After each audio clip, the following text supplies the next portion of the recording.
Brandon Schiffman, and welcome to a Pickup Sports Talk Fantasy Special. Right now, I want to talk about two wide receivers who have had huge back-to-back weeks now, and that's Devontae Smith and Amari Cooper. Is there anyone you want to I will start right Smith, Yeah, because he was the number one receiver this week, and he's in an offense where he's expected to be the 2. But really, weeks 2 and 3, he's been the 1 there. They drafted him top in last year's draft for a reason.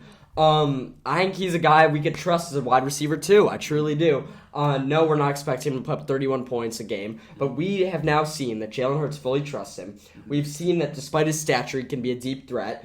He had 170 yards. I don't expect him to eclipse that again. But when you look at the week before, 7 receptions, 80 yards. Solid game. If he could add a touchdown here, 21 points, that's a week that I can't expect out of Devontae Smith. I can expect him. I don't think it's crazy to say every other week he can get 7 receptions, 80 yards, touchdown. So I really, really like Devontae Smith from here on out. Yeah, one thing I love in a fantasy wide receiver is target efficiency. What I mean by that, week 2, Devontae Smith at 15 points. That's good, not great, right? Then you look at it. 7 targets, 7 receptions. That's promising. Yeah. Week 3, basically 31 points. That's huge. Let's look at the targets. 12 for Abe. That's good. That means he has a lot of big role in the offense, and he utilizes that role properly. He's efficient within the role. And I think there's a world in which A.J. Brown's definitely the one here, but Devontae Smith outshines him in fantasy because he could have some major weeks. He has the big, just like Tyreek Hill and Kelsey. I know that A.J. Brown's not like Kelsey in any way, and Devontae Smith plays very different than Tyreek Hill. But you're looking at Kelsey as the one there. They keep going into him. He's the number one there. Everyone knows it. Hills might put up more fantasy points because he's the deep threat. He makes those big plays. And Kelsey kind of takes the defense, makes them focus on him until Hill gets the ball. I could see that happening where at the end of the year we look and Devontae Smith is a wide receiver 10 in fantasy and A.J. Brown's 11. So I'm really behind Devontae Smith. Let's talk about Cooper. He didn't quite put up 31 points, but he's had very consistent weeks the past 2, so I thought we could group them in together. Yeah, absolutely. So Amari Cooper, definitely wide receiver 2. He's out of the flex range. Yeah, I think he's either, depending on how big your league is, maybe in an 8-man league he's flex, but he's really I think he's graduated Flex University here.